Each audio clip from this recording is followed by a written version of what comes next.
Howdy. As they say in the army, if it isn't raining, it isn't training. Um, Last week, the Irish government came out with their budget for 2025, and most notably in the Defence Forces, they're looking to invest an extra 1.5 billion in increased defence spending.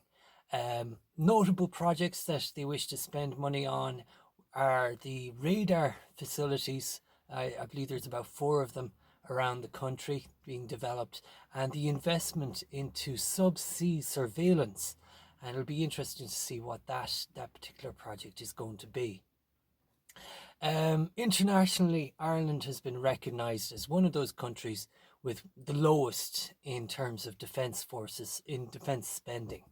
So over the next few years, I can see that that's only going to keep increasing over time. Um, but what I'd like to focus on tonight would be the Irish Navy, um, particularly because recently the Russians have been exploiting our territories, particularly around the sea. They came for a visit there a couple of years ago. And in the air, where bombers are doing Atlantic patrols with their transponders switched off. And it's when those situations happen, we have to depend on the Royal Air Force to go out and meet those air patrols, and also when the Soviet Navy decides to park their ships off the coast, we have to depend on the United States Navy to keep an eye. And just there a couple of years ago, I think it was a year ago, it turns out that there was a Russian spy ship off the west coast, and they were apparently they were looking for the subsea cables, and on top of that there was a United States naval ship operating within Irish territory, and nobody seemed to know anything about it on our side at all. Um, Particularly, what kind of naval force do we have? Well, for a start, back in 2013, we purchased two offshore patrol vessels, one known as the Samuel Beckett and the other the L.E. James Joyce. And the characteristics of those ships are they have a crew of about 50, and they operate in the open Atlantic Ocean, and they have to be able to withstand all sorts of adverse weather and various challenges that can be seen on the Atlantic Ocean. Um, what are their purposes? Their primary purpose, when you think about it, the land underneath the sea that Ireland lays claim to is nearly 3 times the size of the current island of Ireland, which means it goes out to the continental shelf. And on that shelf, you have a whole range of resources like oil and gas. Some of it has been discovered. There's a lot that's yet to be discovered. On top of that, we have subsea cables, internet lines between Ireland and America, which are very, very important. And on top of that, we have a scatter of small islands just off the coast. And most notably, it was way back in the 80s, there was an island called Rockall. And the Russians actually tried to build a surveillance station on the island. So, we have to have a presence out there. And it's called maritime protection. On top of that, there's the fisheries as well. Those offshore patrol vessels, they make sure that they catch any illegal fishing or smuggling out in the open seas.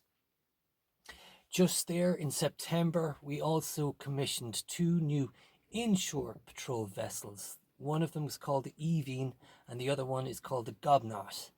And the characteristics of those ships are they're basically designed to operate and patrol just off the coast, ideally 5 to 10 miles off the coast of the island.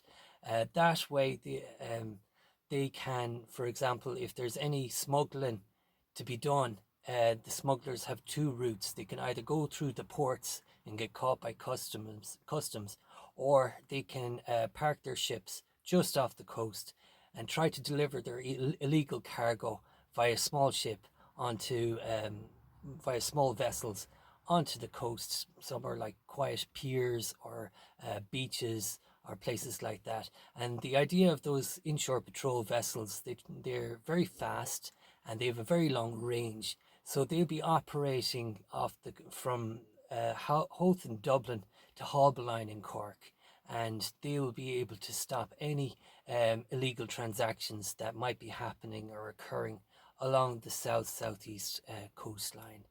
Um, those ships, again, their primary focus is maritime protection, search and rescue as well. And for both the inshore patrol and the offshore patrol, it's important that there's plenty of opportunities for training and experience.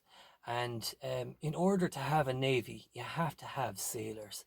And in order to have those sailors, they have to be trained regularly, get plenty of experience in doing what they're doing, and to take on those challenges like operating in adverse weather conditions, and to be able to put up with Navy life, things like hot bunking, where you have to share your bunk bed with somebody else. Like if you're on patrol, if you're on duty for 12 hours, somebody else is using your bunk while there.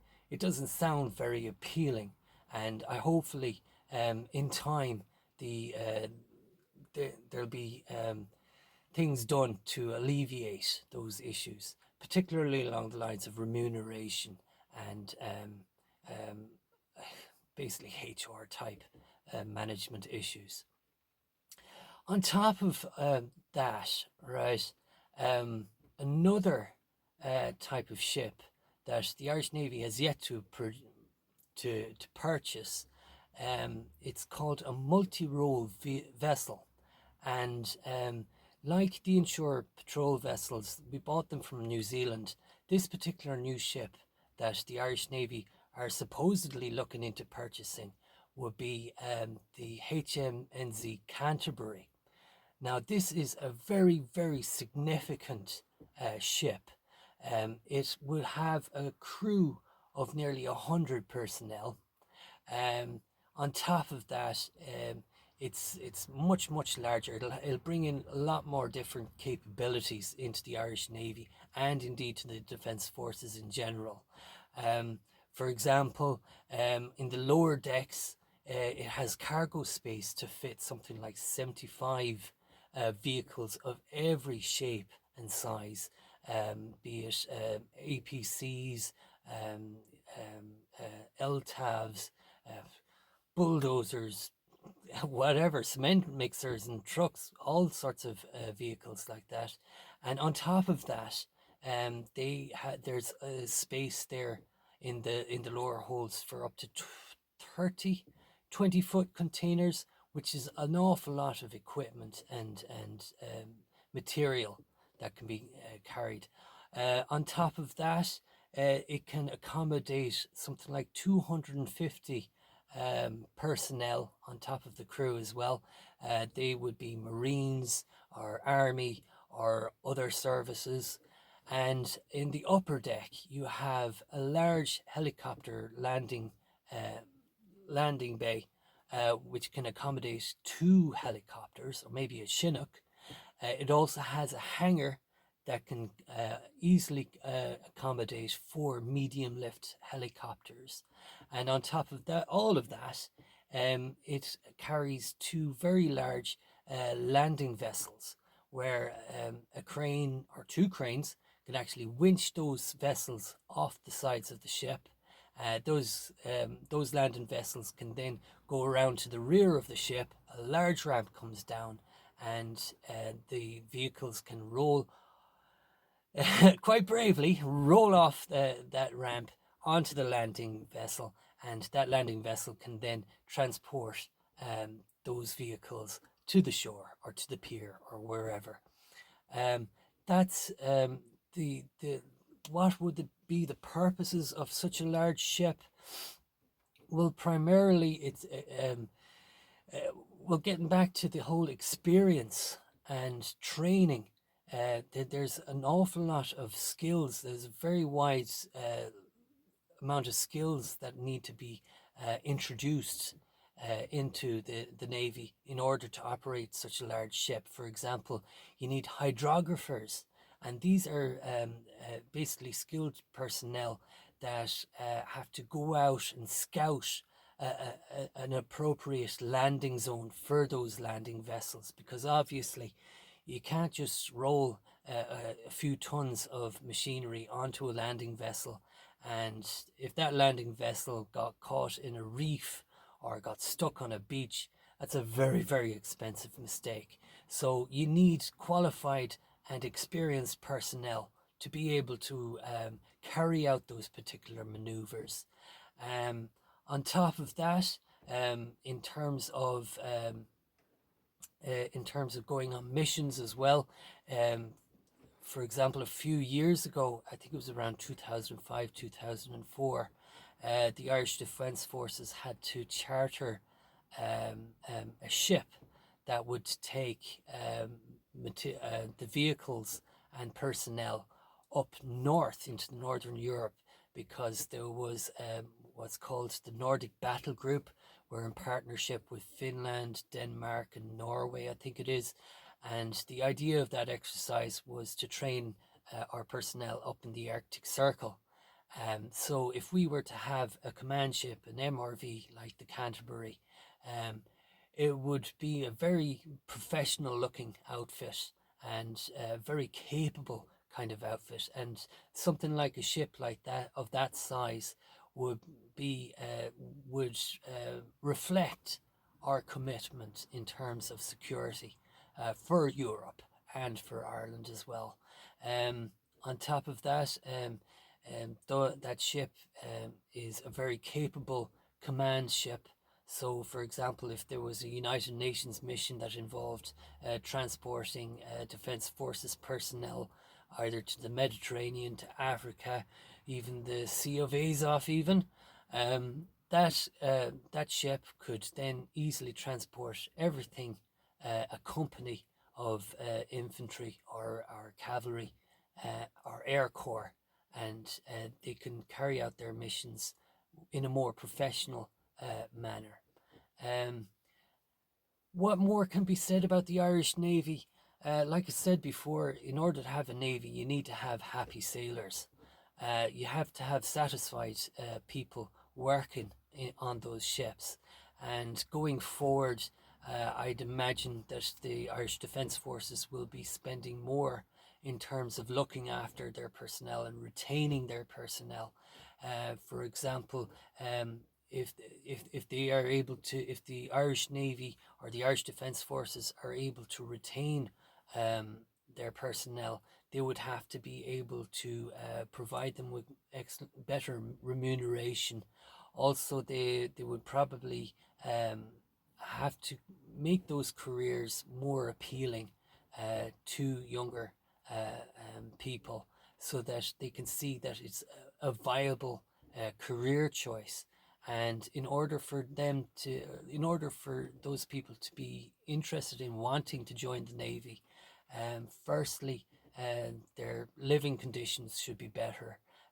They should have better training opportunities, and they should have, there's a lot of HR type techniques and solutions to that particular issue.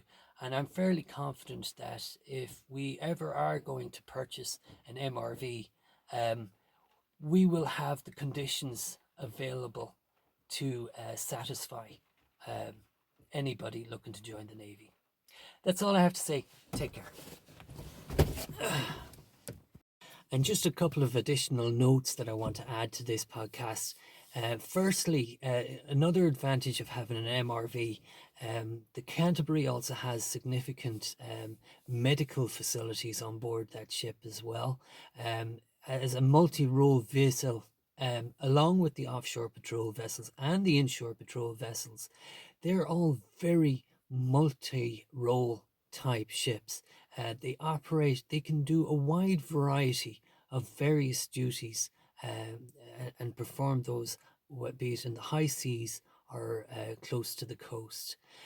Furthermore, in dealing with the likes of the Russian Navy coming approaching our shores like they did before, um, a possible answer to that would be for the Canterbury or the Irish MRV would be possibly to take a trip over to Plymouth or maybe to the Netherlands or Germany or some friendly port like that, and maybe for a couple of weeks rent out sophisticated anti-submarine warfare type sensor suites. They could also invest in a few anti-ship missiles. Um, and so the next time the Russians decide to park their ships off the coast, we can actually go out there and meet them with a very, very capable vessel.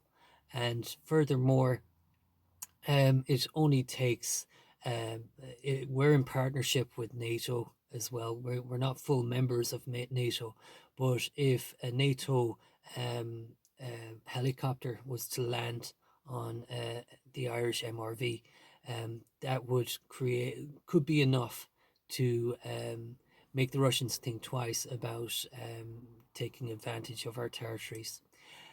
Also, on top of that, in terms of NATO exercises, if there's any NATO exercises out in the Atlantic, an MRV would be a very significant contribution to that exercise.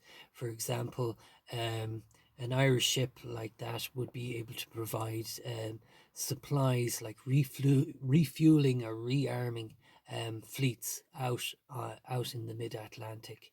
Um, Things like that. Very significant capacity. That particular ship has a significant amount of different roles, very capable, and that would better reflect a more competent and confident Irish Navy.